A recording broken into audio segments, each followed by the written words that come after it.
Hi, supervisors. I hope you're doing well.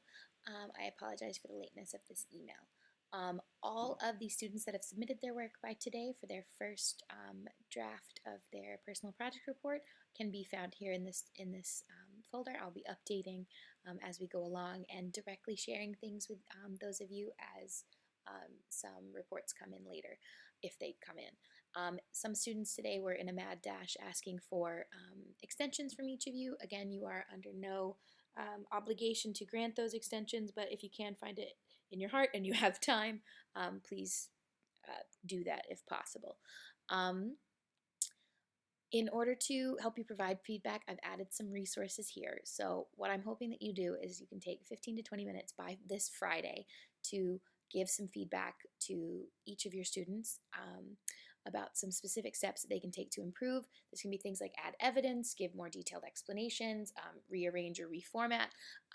You have the stronger eye for these things than our students do, so please provide any insight that you can. What's going to be really helpful for you to look at is the criteria and command terms for the report.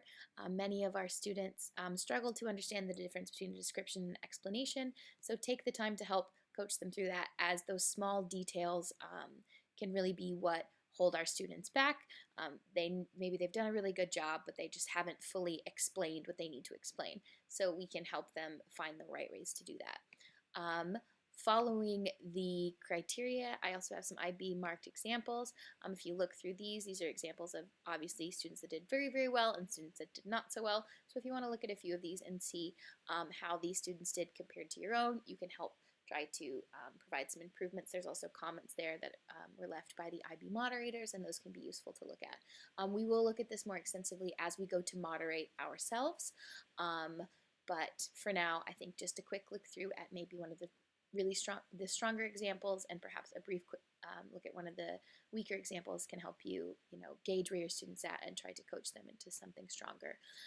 Lastly, down here we have the instructions that were given to the students, which can also be beneficial for teachers. So if you look through, this was essentially a set of instructions that points out what the strands of the assessment criteria are, which the IB uses as like a template for their personal project report, and what they need to do within their report, and what evidence they needed to pull from their process journal. So each of the slides outlines for each of the specific criteria what they needed to have in their process journal, good evidence that they could use, and the things they should be talking about in the report in that section. So feel free to look through this if you're feeling lost or you don't quite understand, but also know that you can write me an email or come talk to me at any time, and I'm happy to talk you through these things.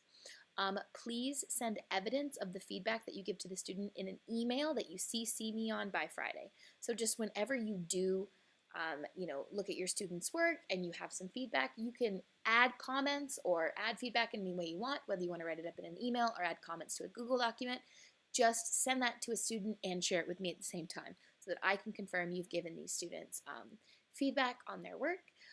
If you want to meet your student face-to-face to go over what they've written, that is going to be something good to do, but we're going to set up and try to have some final meetings with supervisors sometime next week. So I will keep you informed on that. But if you could share that feedback with the students as soon as you get it done and CC me in that email, it would be very much appreciated.